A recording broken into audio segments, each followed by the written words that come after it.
আসসালামু আলাইকুম রহমতুল্লাহ। ভারতের বিজেপির হাতে ২২ রাজ্যের কর্তৃত্ব। এবার নজর বা লক্ষ্য দক্ষিণ ভারতের দিকে, অর্থাৎ তামিলনাড়ু থালাপতি বিজয়ের দিকে, ওই যে কেরালা থালাপতি তামিলনাড়ু এ অঞ্চলের দিকে বিজেপির উত্থান এবং এক এক করে রাজ্যগুলোকে কিভাবে নিজেদের দখলে নেওয়া, এটা নিয়েই আজকে আলোচনা করব। আশা করি শেষ পর্যন্ত আপনারা শুনবেন। গঙ্গোত্রী থেকে গঙ্গাসাগর পুরো ভারত জুড়েই যেন একে একে ফুটে চলেছে বিজেপির পদ্মফুল।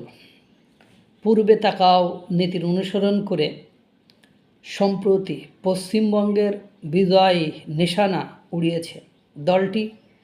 ক্রমেই গেরুয়া রঙে ছেয়ে যাচ্ছে ভারতের মানচিত্র। পশ্চিমবঙ্গ সরকার গঠনের পর ভারত জুড়ে মোট ২২ রাজ্যের কর্তৃত্ব এখন বিজেপির হাতে। এবার দক্ষিণ ভারতে অবস্থান শক্ত করাই দলটির লক্ষ্য বলে মনে করেন বিশ্লেষকরা।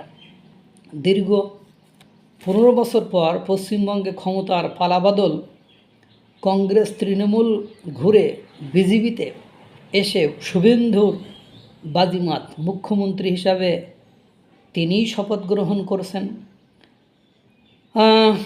এরপরে তার বাড়ির সামনে এমন হৈহুল্লোড় মেতেছে অনুসারীরা বলার অপেক্ষা রাখে না। শুরুটা হয়েছিল ২০১৪ সালের লোকসভা নির্বাচনে নরেন্দ্র মোদীর ভূমিধস জয়ের মধ্য দিয়ে।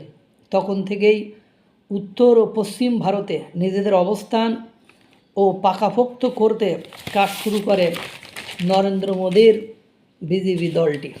উত্তরপ্রদেশ, মধ্যপ্রদেশ আর গুজরাটের মতো রাজ্যগুলো হয়ে ওঠে বিজেপির পাওয়ার হাউস।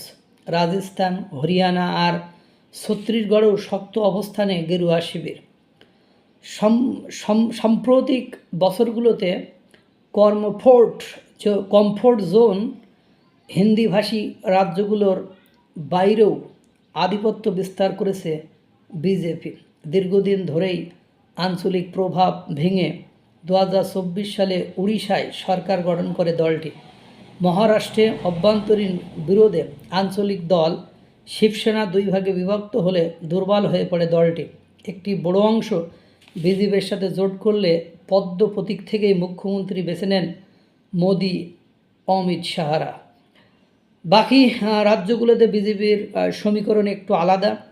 বিহারে নীতিশ কুমার মুখ্যমন্ত্রীর পদ ছাড়ার পরেও জোটসঙ্গী জেডিইউর সাথে মিলে ক্ষমতা টিকিয়ে রেখেছে বিজেপি।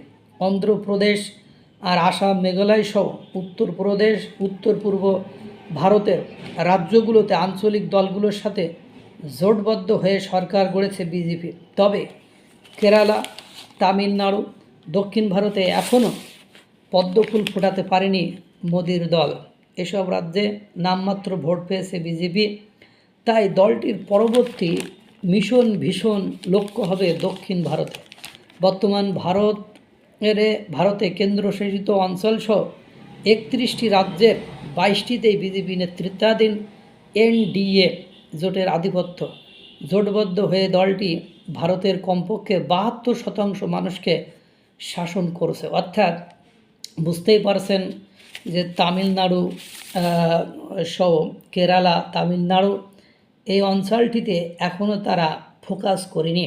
এবার দেখবেন পশ্চিমবঙ্গ বিজয় এবং ওই যে কেরালা, তামিলনাড়ুর যে থালাপতি বিজয়ের যে অঞ্চলটা, ওই অঞ্চলের দিকে এবার নজর দেবে। এবং আগামী, যেহেতু তামিলনাড়ু থালাপতি বিজয় জয়লাভ করেছে, আগামী ৫ বছর পরে দেখবেন থালাপতির থালায় যদি কিভাবে পদ্মফুলের বাতাসে, ওই যে মিনখুবাকুল কোবালয় আমরা ছোটোকালে পড়তাম যে পদ্মর তাড়নে মাছের তাড়নে পদ্মফুল কাঁপিতেছে, তা ঠিক ওই রকম পদ্মফুলের বাতাসে হাওয়ায় থালাপতি বিজয়ের থালা হয়তো বা ডুবে যাইতে পারে।